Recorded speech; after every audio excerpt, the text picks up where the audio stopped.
Hello বন্ধুরা, আজকে দেখাবো ছয়সার সালোয়ারের ছাদগুলোকে কিভাবে জয়েন করতে হয়। প্রত্যেকটি পায়ের জন্য ৩টি করে ছাদ রয়েছে।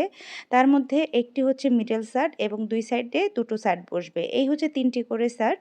আর এখন আমি দেখাচ্ছি মিডল ছাদের সাথে আমি সাইডের দুটো ছাদ কিভাবে জয়েন করে নেব। এই যে মিডল ছাদের একটি পায়ের সাথে একটি সাইডের সাথে আ লুজ যে আরেকটি ছাদ রয়েছে সেটাকে আমি একসাথে করে নিলাম। একসাথে করে নিয়ে এটাকে আমি পিন আপ করে এক সাইড করে রাখছি।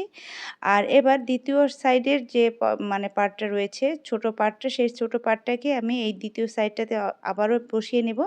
নিয়ে এইখান থেকে আমি সেলাইটা শুরু করব। এক সাইড মিলিয়ে ধরে সেলাইটা শুরু করবেন আর একদম মুহুরি পর্যন্ত সেলাইটা নিয়ে যাবেন।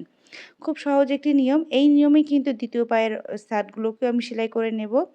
খুব সহজ একটি নিয়ম, আশা করি নতুন সেলাই কাজে নতুন আপুদের আজকের ভিডিওটা কাজে লাগবে। যারা আ নতুন ভিডিও পেতে চাচ্ছেন তারা অবশ্যই আমার পেজটাকে ফলো দিয়ে রাখবেন। আর যদি ইউটিউব থেকে আজকের ভিডিওটা দেখেন তাহলে আমার ইউটিউব চ্যানেলটাকেও সাবস্ক্রাইব করে রাখবেন।